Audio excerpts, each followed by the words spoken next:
가설에 대한 검증을 할 수가 있습니다. 네 번째로 상관 분석은 서로 이제 상관하다, 관계가 있다는 거죠. 그 변수 간의 관계성이 얼마나 크냐라는 것을 이제 분석할 때 쓰는 것으로서 이런 변수들 간의 상관성 유무만 확인하고 인과관계까지는 상관이 있느냐 없느냐라는 것만 분석을 하게 됩니다. 이 상관계수가 R이라고 하죠. R. 상관계수는 관계가 있다가 없다가 1과 0이라면 관계가 있다는 것이 1이고 없다는 것이 0이겠죠. 그럼 마이너스 1은 마이너스로 역으로 관계가 있다는 겁니다. 그러니까 정의 관계와 역의 관계를 설명하는 그런 이제 마이너스에서 1 사이에 관계가 있다는 겁니다. 그 상관계수를 보면은 피어슨 상관계수, 스피어만, 그다음에 칸들 이러한 상관계수가 있습니다. 피어슨 상관계수는 두 변수의 관계가 얼마나 선형적으로 이 관계가 있느냐. x와 y축의 선형으로 이제 그어놓고 우리가 그 상관계수의 절대값이 1에 가까울수록 선형적으로 서로 관계를 갖고 있다고 표현합니다. 이 스피어만과 캔달 상관계수는 두 변수 관계가 얼마나 단조롭냐.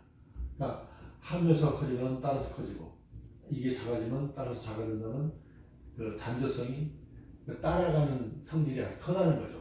그러니까 굉장히 단조롭게 관계가 있다는 겁니다.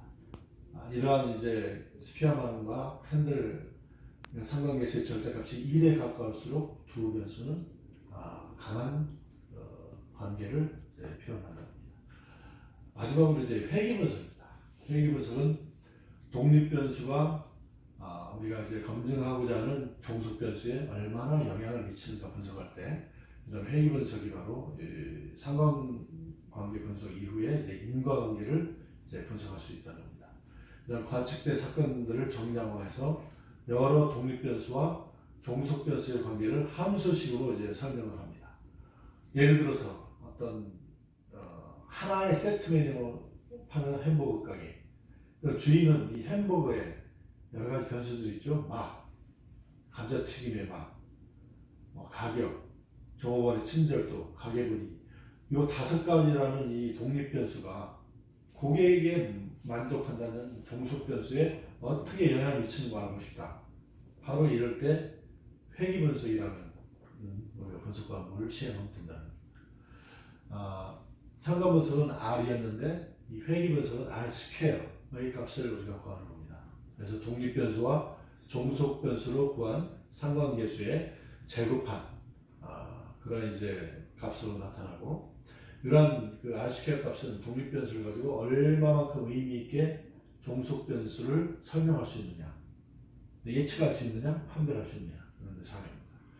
그래서 이런 5개의 독립변수를 갖고 있다면은 요 통상 요 결정계수를 계산하면은 이 독립변수의 계수가 각각의 변수가 0.65 이상이면 그 해당 독립변수가 의미있게 종속변수를 예측할 수 있다고 판단합니다. 그럼 0.65보다 작거나 아주 적으면은 예를 들어서 햄버거의 크기, 크기라는 아까 친절도가 있었다. 친절도가 0.5보다 낮았다. 사실 맛이 중요한 거지 친절도는 그렇게 관계는 없더라. 이런 식으로 우리가 해석이 된다는 그런 이제 상관관계는 해석이 되는 거죠.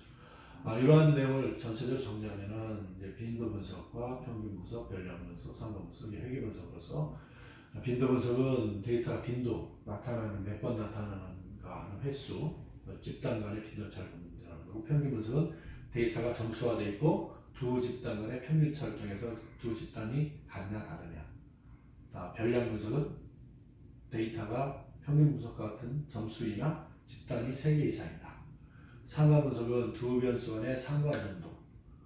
회귀 분석은 독립변수가 종속변수에 미치는 영향을 분석한다. 이렇게 크게 이 5가지 안에서 우리가 다 통계 분석을 할 수가 있는 겁니다. 이러한 이제 자료들은 여기 보시는 것 같은 우리가 참고 자료를 통해서 우리가 이제 그 통계 분석에 대해서 알 수가 있고 여러 가지 좋은 책도 많이 나와 있고 하기 때문에 공부하고 다음 시간에